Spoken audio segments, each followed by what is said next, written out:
30 अक्टूबर को बिहार में विधानसभा की 2 सीटों पर होने वाले उपचुनाव को लेकर राजनीतिक माहौल में काफी गहमा गहमी है। इन सीटों पर 30 अक्टूबर को मतदान होगा, जिसका रिजल्ट 2 नवंबर को आएगा। उपचुनाव तारापुर और कुशेश्वर स्थान में होगा। इस चुनाव में राज्य में महागठबंधन का फैसला होना है। साथ में यह भी तय होना है कि राहुल गांधी की युवा शक्ति में कितना दम है। क्या वो बिहार में कांग्रेस की विलुप्त हुई जमीन को वापस लाने की क्षमता रखता है, या बिहार में कांग्रेस को अपना वजूद बरकरार रखने के लिए आगे भी लालू यादव के सहारे ही रहना होगा। बिहार में विधानसभा उपचुनाव को लेकर कन्हैया कुमार को भी लेकर काफी उत्सुकता है। कन्हैया कुमार बिहार में लालू के बेटे तेजस्वी को लेकर कोई चुनौती है, या तेजस्वी के सामने उनका रंग काफी फीका है। राहुल गांधी की शाख भी इस चुनाव पर लगी हुई है।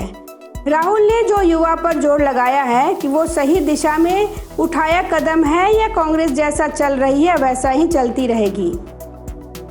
उपचुनाव की घोषणा होने से पहले ही दोनों सीटों के लिए जदयू और राजद ने कमर कसना शुरू कर दिया था। मुख्यमंत्री नीतीश कुमार दोनों सीटों की यात्रा कर चुके हैं। नीतीश कुमार पहले ही मेवालाल चौधरी के पुण्यतिथि पर उनके आवास पर जाकर अपना श्रद्धा सुमन अर्पित कर चुके हैं। लेकिन ऐसा लगता है कि ये सीट जदयू और एनडीए की प्रतिष्ठा के लिए नहीं, बल्कि कांग्रेस और राजद के लिए नाक का सवाल बन गई है। राजद इन दोनों सीटों पर एक तरफा घोषणा कर दी थी, जिसके जवाब में कांग्रेस ने भी दोनों सीटों पर अपना उम्मीदवार उतार दिया था। 2020 में विधानसभा चुनाव में कुशेश्वर स्थान कांग्रेस के पाले में आया था, जबकि तारापुर राजद के हिस्से में गया था।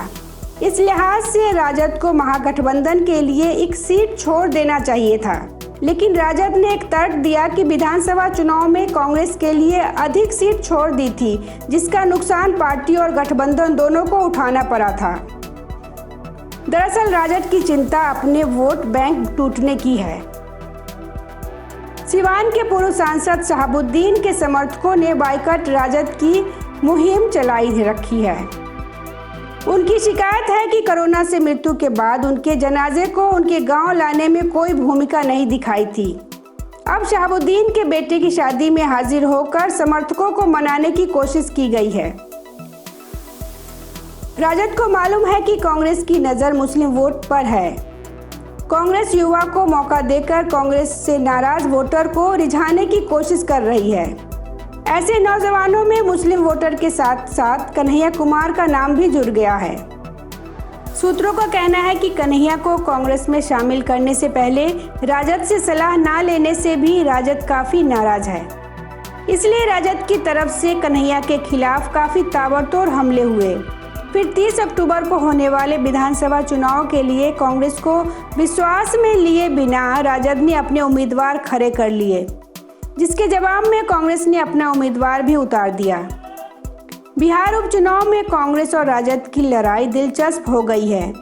राजद को मालूम है कि अगर कांग्रेस ने इस चुनाव में बेहतर प्रदर्शन कर लिया तो राजद की मुश्किल बढ़ना तय है।